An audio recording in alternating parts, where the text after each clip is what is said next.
Electing Recession. So wrote a book, came out in the summer called Electing Recession, ahead of the presidential election, obviously.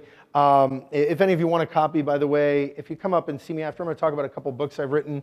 I'm happy to email anyone here a Kindle copy of any of the books I've written. I just want to be able to talk about the books. And it's not a sales pitch, I'm happy to send it to you, but I want to be able to talk about it and discuss that data. So, Electing Recession, the impact of presidential elections on financial markets and the economy.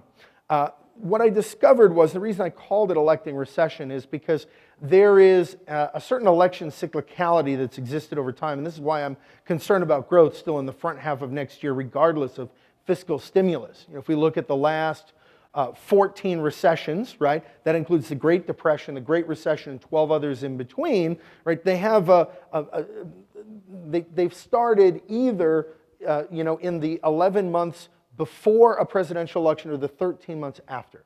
So this is a 2-year window in which 13 of 14 of those recessions have started, right? 13 of 14 of them start in that window.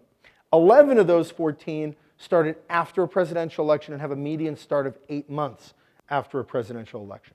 So there's a really tight window of about 2 years. The starts are usually after, and by the middle of next year, that would be kind of that risky window. I was surprised to kind of see this in the number that it was so consistent and clear over time. What I was more surprised with too is that over time it's become closer. Now, obviously, any risk of a recession would be mitigated by an extreme move to do tax cuts and fiscal stimulus, especially before you see a slowdown. And that's, as I mentioned, what our corporate clients expect.